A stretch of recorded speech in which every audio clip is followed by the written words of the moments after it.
ఓం శాంతి. మధురమైన పిల్లలారా, స్వదర్శన చక్రధారి భవ. మీరు లైట్ హౌస్గా అవ్వాలి. స్వయాన్ని ఆత్మగా భావించండి. ఇందులో పొరపాటు చేయకండి.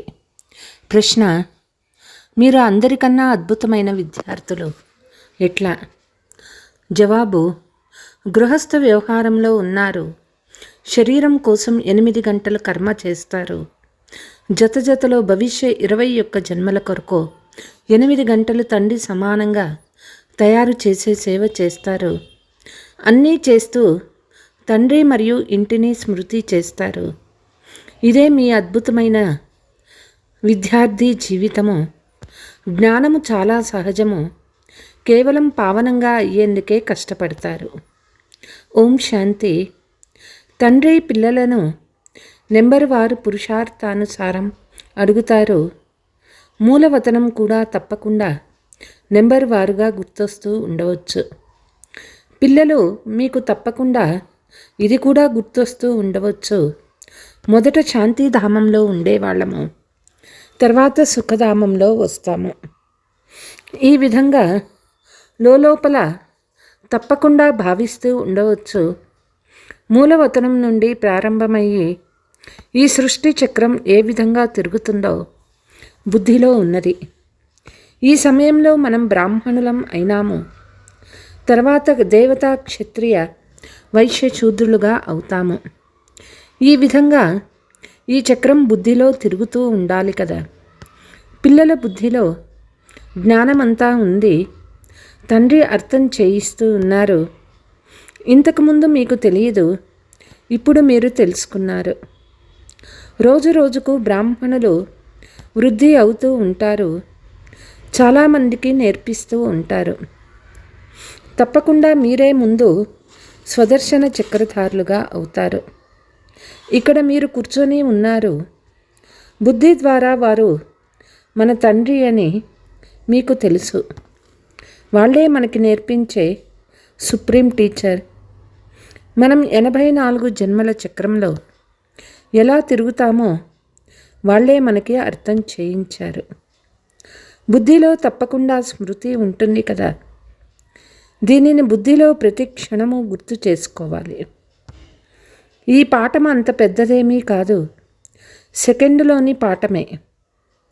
మనం ఎక్కడ నివసించే వారము మళ్ళీ ఇక్కడకు పాత్రను అభినయించేందుకు ఎలా వస్తామో బుద్ధిలో ఉంటుంది. ఇది 84 జన్మల చక్రము. సత్యయుగంలో ఇన్ని జన్మలు, త్రేతాయుగంలో ఇన్ని జన్మలు. ఈ చక్రంను అయితే గుర్తు చేసుకుంటారు కదా. మీకు ఏ హోదా లభించేదో, ఏ పాత్రనైతే అభినయించారో అది కూడా తప్పకుండా బుద్ధిలో గుర్తు ఉంటుంది. మనము డబల్ కిరీటధారులుగా ఉండేవాళ్ళము. తర్వాత సింగిల్ కిరీటధారులుగా అయ్యాము.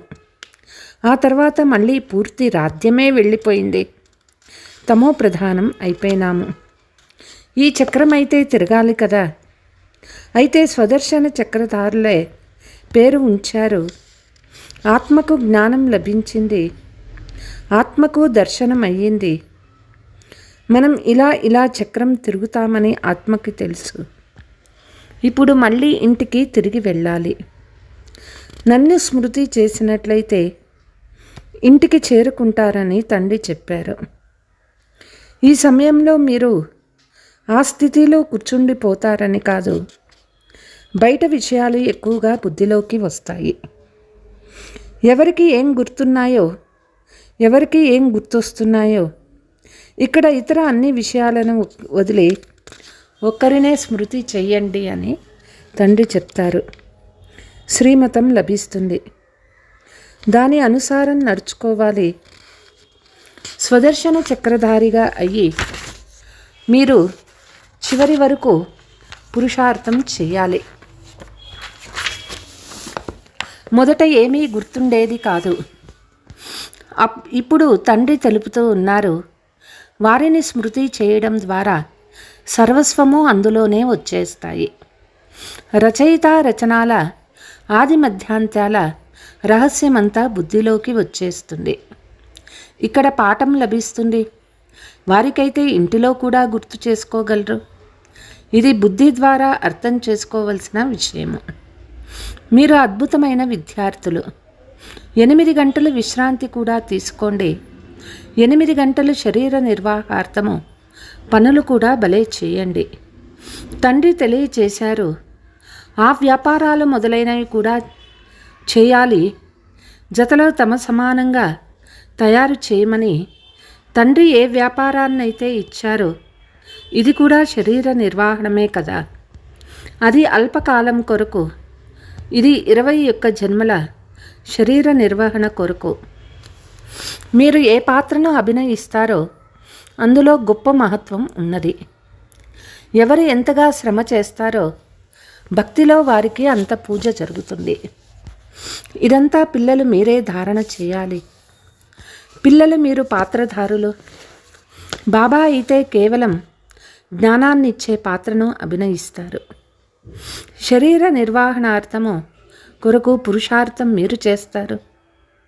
తండ్రి అయితే చేయరు కదా. ప్రపంచ చరిత్ర భూగోళాలు ఏ విధంగా పునరావృతం అయ్యాయో, చక్రం ఏ విధంగా తిరుగుతుందో పిల్లలకు అర్థం చేయించేందుకు తండ్రి వస్తారు. ఈ విషయాలు అర్థం చేయించేందుకే వస్తారు. యుక్తిగా అర్థం చేయిస్తూ ఉండంటారు. పిల్లలు పొరపాట్లు చేయకండి అని తండ్రి తెలిపిస్తారు. స్వదర్శన చక్రధారి లేక లైట్ హౌస్గా అవ్వాలి. స్వయాన్ని ఆత్మగా భావించాలి. శరీరం లేకుండా ఆత్మ పాత్ర అభినయించలేదని తెలుసు. మనుషులకు ఏమీ తెలియదు. మీ వద్దకు వస్తారు, బాగుంది బాగుంది అని అంటారు. కానీ స్వదర్శన చక్రధారులుగా అవ్వలేరు. ఇందులో చాలా అభ్యాసం చేయవలసి వస్తుంది. అప్పుడు ఎక్కడికి వెళ్ళినా జ్ఞానసాగర్ల వలె అవుతారు. ఉదాహరణకు విద్యార్థి చదివి టీచర్గా అవుతారు కదా. ఆ తర్వాత కాలేజీలో చదివిస్తారు. వ్యాపారాలలో నిమగ్నమవుతారు.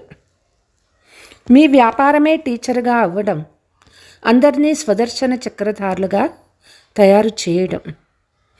ద్వికిరీటధారులైన రాజులుగా, ఏకకిరీటధారులైన రాజులుగా ఎలా అవుతారో పిల్లలు చిత్రాన్ని తయారు చేశారు. ఇది బాగానే ఉంది. అయితే ఎప్పటి నుండి ఎప్పటి వరకు డబల్ కిరీటధారులుగా ఉండేవాళ్ళు? ఎప్పటి నుండి ఎప్పటి వరకు సింగిల్ కిరీటధారులుగా అయ్యారు? మళ్ళీ ఏ విధంగా ఎప్పుడు రాజ్యం దోచుకోబడింది? ఆ తేదీలన్నీ వ్రాయాలి. ఇది అనంతమైన పెద్ద డ్రామా. మనం మళ్ళీ దేవతలుగా అవుతామనేది నిశ్చితము. ఇప్పుడు బ్రాహ్మణులుగా ఉన్నాము. బ్రాహ్మణులే సంగమ యుగానికి చెందినవారు. మీరు తెలిసినంతవరకు ఈ విషయాలు, మీరు తెలిపినంతవరకు ఈ విషయాలు ఎవ్వరికీ తెలియదు. ఇది మీ అలౌకిక జన్మ. లౌకిక మరియు పారలౌకిక తండ్రి నుంచే వారసత్వం లభిస్తుంది. అలౌకిక నుండి వారసత్వం లభించదు. ఇతని ద్వారా తండ్రి మీకు వారసత్వాన్ని ఇస్తారు. హే ప్రభు అని పాడతారు కదా. ఓ ప్రజాపిత బ్రహ్మ అని ఎప్పుడూ అనరు. లౌకిక మరియు పారలౌకిక తండ్రులను స్మృతి చేస్తారు. ఈ విషయాలు ఇంకెవ్వరికీ తెలియవు, మీకు మాత్రమే తెలుసు. పారలౌకిక తండ్రిది అవినాశి ఆస్తి, లౌకిక తండ్రిది వినాశి వారసత్వము. ఎవరైనా రాజు కొడుకు ఉన్నాడనుకోండి, 5 కోట్ల వారసత్వం లభిస్తుందనుకోండి. అతడు అనంతమైన తండ్రి ఆస్తిని తన ముందే చూస్తూ దానితో పోలిస్తే ఇది అవినాశి ఆస్తి, అంతమైపోయే వారసత్వము అని అంటారు. ఈనాటి కోటీశ్వర్లను మాయ ఆహ్వానము ఆవహించి ఉంది. ఇక్కడికి వారు రారు. తండ్రి పేదల పెన్నిది. భారతదేశం చాలా పేద దేశము. భారతదేశంలో చాలామంది మనుషులు కూడా పేదవారిగా ఉన్నారు. ఇప్పుడు మీరు అనేక మందికి కళ్యాణం పురుషార్థం చేస్తూ ఉన్నారు. సాధారణంగా రోగులకు వైరాగ్యం వస్తుంది. ఎందుకు జీవించాలి అని అనుకుంటారు. ముక్తిధామానికి వెళ్ళే మార్గము లభించాలని అనుకుంటారు. దుఃఖము నుండి ముక్తులుగా అయ్యేందుకు ముక్తిని కోరుకుంటారు. సత్యయుగంలో అలా కోరరు. ఎందుకంటే అక్కడ దుఃఖము లేదు. ఈ విషయాలు ఇప్పుడు మీరు అర్థం చేసుకున్నారు. బాబా పిల్లల వృద్ధి చెందుతూ ఉన్నారు. ఎవరైతే సూర్యవంశీ చంద్రవంశీ దేవతలుగా అయ్యేవారుగా ఉంటారో వారే నెంబర్ వారు పురుషార్థానుసారం జ్ఞానాన్ని తీసుకుంటారు. ఈ జ్ఞానాన్ని తండ్రి తప్ప ఇంకెవ్వరూ ఇవ్వలేరు. ఇప్పుడు మీరు బేహద్దు తండ్రిని వదిలి ఎక్కడికి వెళ్ళలేరు. ఎవరికైతే తండ్రిపై ప్రేమ ఉందో వారు జ్ఞానం చాలా సహజంగా అర్థం చేసుకోగలరు. కానీ పావనంగా అవ్వడంలో మాయ విఘ్నాలు వేస్తుంది. ఏ విషయంలో అయినా పొరపాటు చేశారంటే ఆ పొరపాటు వల్లనే ఓడిపోతారు.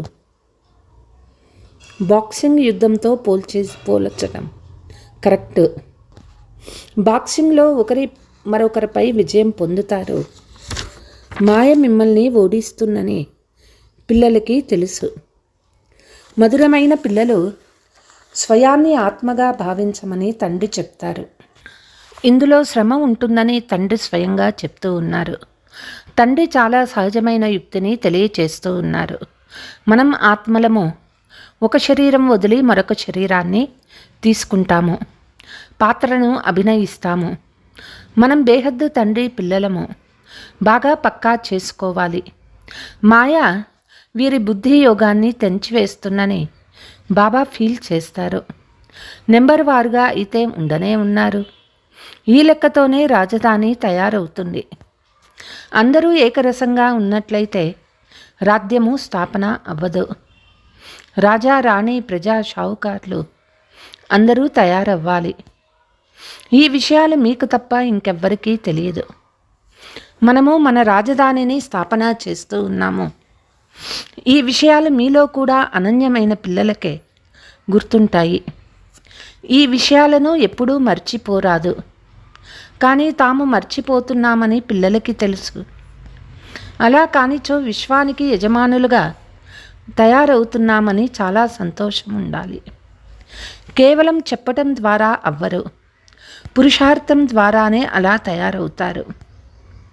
బాబా వస్తూనే పిల్లలు అటెన్షన్ స్వదర్శన చక్రధారులై కూర్చున్నారా అని అడుగుతారు. ఇతనిలో ప్రవేశించే తండ్రి కూడా స్వదర్శన చక్రధారియే కదా. మనుషులు విష్ణువుని స్వదర్శన చక్రధారి అని భావిస్తారు.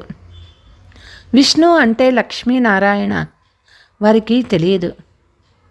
లక్ష్మీనారాయణ పదవి పొందే జ్ఞానాన్ని వీరికి ఎవరు ఇచ్చినారు? ఏ జ్ఞానము ద్వారా వీరు లక్ష్మీనారాయణ పదవి పొందారు? స్వదర్శన చక్రం ద్వారా సంహరించినట్లయితే చూపిస్తారు. ఆ చిత్రాలను తయారు చేసిన వారిపై మీకు చాలా నవ్వుస్తుంది. విష్ణువు సంయుక్త గృహస్థ ఆశ్రమానికి గుర్తు. ఈ చిత్రం శోభిస్తుందనే కానీ ఇదేమీ సరైన చిత్రం కాదు. మొదట మీకు కూడా తెలియదు. 4 భుజాలు కలవాడు ఎక్కడ నుండి వస్తాడు? ఈ విషయాలన్నీ మీలో కూడా నెంబర్ వారుగా తెలుసు. మొత్తం ఆధారం అంతా మీ పురుషార్థం పైనే ఉందని తండ్రి అంటారు.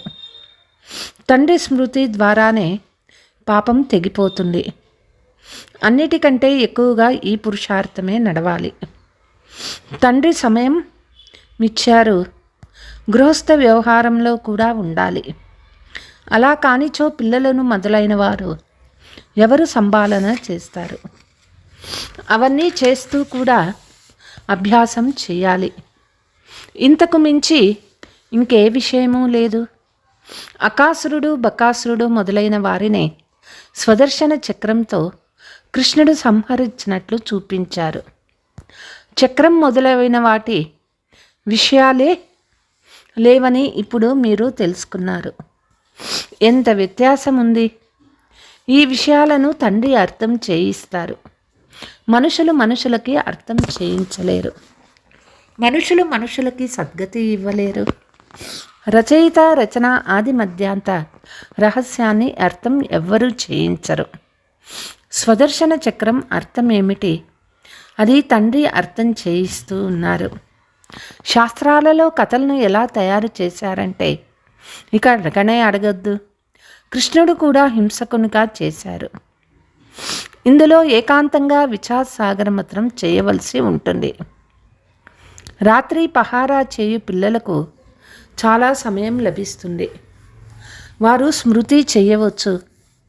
తండ్రి స్మృతి చేస్తూ స్వదర్శన చక్రాన్ని కూడా తిప్పుతూ ఉండండి. స్మృతి చేసినట్లయితే ఆ ఖుషీలో నిద్ర కూడా ఎగిరిపోతుంది. ఎవరికి డబ్బు లభించదో వారు చాలా సంతోషంగా ఉంటారు. ఎప్పుడూ తూగరు. మనం సదా ఆరోగ్యవంతులుగా, సదా సంపన్నంగా అవుతూ ఉన్నామని మీకు తెలుసు. అందుకే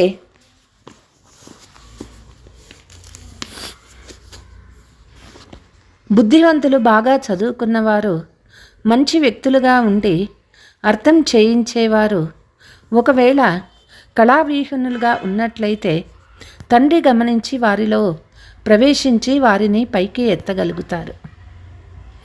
నిజాయితీ కల పిల్లలు, మాలో ఇంత జ్ఞానం లేదు, తండ్రి మాలో కూర్చొని వీరికి అర్థం చేయించారని చెప్తారు. కొందరికైతే అహంకారం వచ్చేస్తుంది. తండ్రి రావడం, సహయోగం చేయటం కూడా నాటకంలో నిశ్చితమై ఉంది. నాటకం చాలా విచిత్రమైనది. ఇది అర్థం చేసుకునేందుకు చాలా విశాలమైన బుద్ధి కావాలి. ఎక్కడైతే అందరూ అత్యంత సుందరంగా ఉంటారో ఆ రాజధానిని మనం స్థాపన చేస్తున్నామని పిల్లలు మీకు తెలుసు. ఇక్కడ నల్లగా ఉండేవారు ఉండనే ఉండరు. అక్కడ మీరు ఈ విధంగా సుందరంగా మరియు నల్లగా ఉండే చిత్రాలను తయారు చేసి వ్రాయండి. 63 జన్మలు కామచితిపై కూర్చొని నల్లగా అయిపోయారు.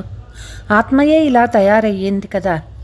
లక్ష్మీనారాయణలను కూడా నల్లని చిత్రాలు తయారు చేశారు. ఆత్మ నల్లగా అవుతుందని అర్థం చేసుకోరు. వీరు సత్యయుగానికి యజమానులుగా సుందరంగా ఉండేవారు. తర్వాత కామచితిపై కూర్చొని నల్లగా అయ్యారు. ఆత్మ పునర్జన్మలు తీసుకుంటూ తమో ప్రధానంగా అవుతుంది. తద్వారా ఆత్మ కూడా నల్లదిగా అయ్యి శరీరం కూడా నల్లగా అవుతుంది. కాబట్టి నవ్వుతూ లక్ష్మీనారాయణలను కొన్ని చోట్ల నల్లగా, కొన్ని చోట్ల సుందరంగా చూపించారు. కారణం ఏమిటి అని మీరు ప్రశ్నించవచ్చు. వారిలో జ్ఞానమైతే లేదు. కృష్ణుణ్ణి సుందరంగా, కృష్ణుణ్ణి నల్లగా ఎందుకు తయారు చేస్తారో మీరు ఇప్పుడు తెలుసుకున్నారు. మీది ఇప్పుడు 3వ నేత్రము లభించింది. अच्छा, मीठे मीठे सिकीलते बच्चों प्रति मात पिता बाप दादा का याद प्यार और गुड मॉर्निंग. रूहानी बाप को, रूहानी बच्चों को नमस्ते. हम रूहानी बच्चों की रूहानी मात पिता बाप दादा को याद प्यार, गुड मॉर्निंग, नमस्ते नमस्ते. ధారణ: సంతోషంతో నిండుగా ఉండేందుకు ఏకాంతంలో కూర్చుని లభించిన జ్ఞానధనాన్ని స్మరణ చేయాలి. పావనంగా లేక సదా నిరోగిగా అయ్యేందుకు స్మృతిలో ఉండే కృషి చేయాలి. తండ్రి సమానం మాస్టర్ జ్ఞానసాగరునిగా అందరినీ స్వదర్శన చక్రధారులుగా చేయాలి. లైట్ హౌస్గా అవ్వాలి. భవిష్య 21 జన్మల శరీర నిర్వహణ కోర్కు తప్పకుండా ఆత్మీక టీచర్గా అవ్వాలి. వరదానము: త్రికాలదర్శి స్థితి ద్వారా 3 కాలాలు స్పష్టంగా అనుభవం చేసే మాస్టర్ నాలెడ్జ్ఫుల్ భవ. ఎవరైతే త్రికాలదర్శి స్థితిలో స్థితమై ఉంటారో వారు 1 సెకండులో 3 కాలాలను స్పష్టంగా చూడగలరు. నిన్న ఎలా ఉండేవాళ్ళము, ఈరోజు ఎలా ఉన్నాము, రేపు ఏమవుతాము వారి ముందు అంతా స్పష్టమైపోతుంది. ఎలాగైతే ఏ దేశంలో అయినా శిఖర స్థానంలో కూర్చొని మొత్తం పట్టణాన్ని చూస్తే మజా వస్తుందో అలా సంగమయుగ శిఖర స్థానంలో కూర్చొని 3 కాలాలను చూడండి. మరియు నషాతో మేము దేవతలుగా ఉండేవాళ్ళము, ఇప్పుడు మళ్ళీ మేము దేవతలుగా అవుతాము అని చెప్పండి. వీరినే మాస్టర్ నాలెడ్జ్ఫుల్ అని అంటారు.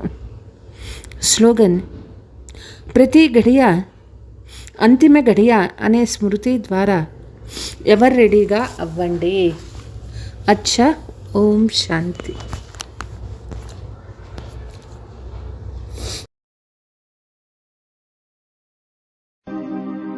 नयन वरदानी हस्त वरदानी, नयन वरदानी हस्त वरदानी, दिव्य मुस्कान सजाए हैं।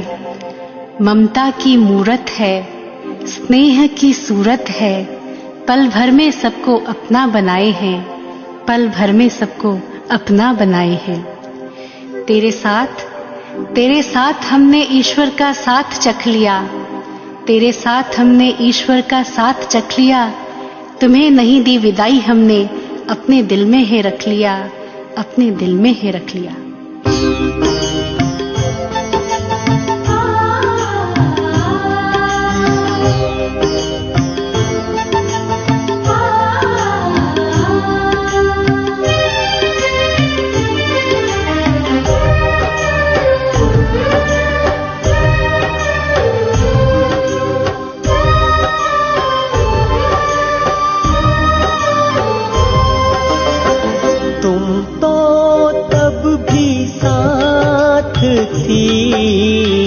तुम तो अब भी साथ हो, तुम तो अब भी साथ हो, तुम तो तब भी साथ थी, तुम तो अब भी साथ हो, तुम तो अब भी साथ हो।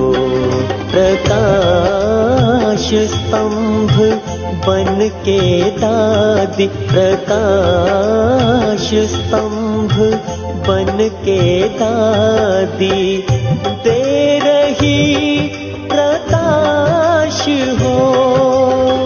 तुम तो तब भी साथ थी, तुम तो अब भी साथ हो, तुम तो अब भी साथ हो।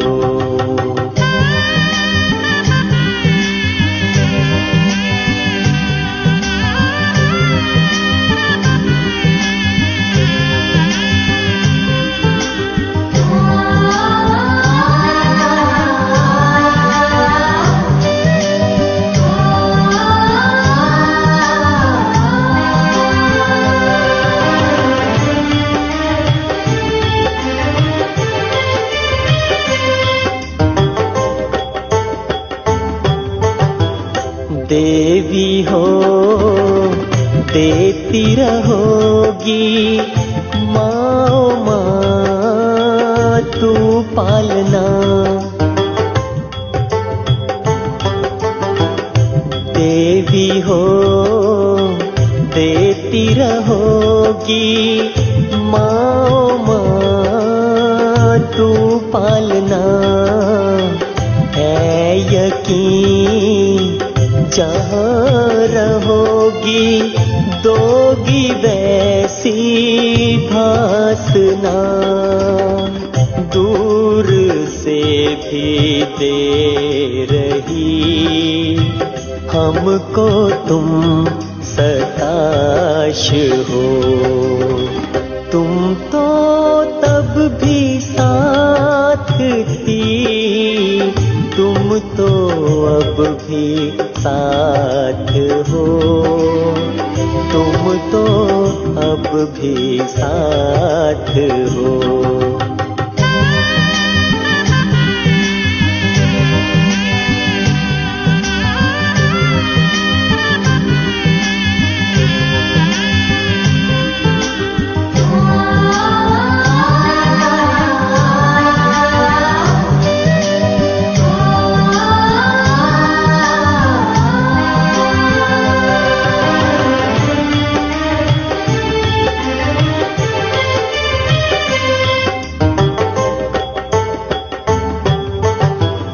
हजारों क्या करोड़ों में ये हीरा जग मगाएगा। हजारों क्या करोड़ों में ये हीरा जग मगाएगा। रगों में रामा रम चुकी, कर जुदा न कोई पाएगा। इस भूमि का भूगोल हो, अतीत का इतिहास हो। तुम तो तब भी साथ थी, तुम तो अब भी साथ हो। तुम तो अब भी साथ हो।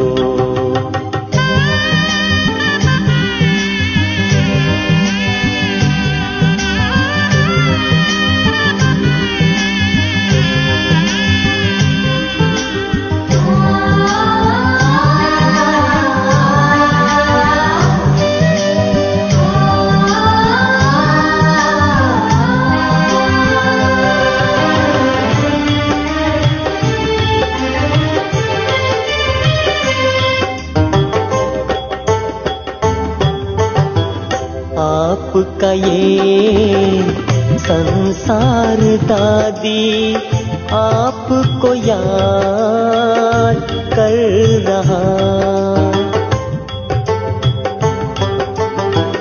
आपका ये संसार दादी आपको याद कर रहा।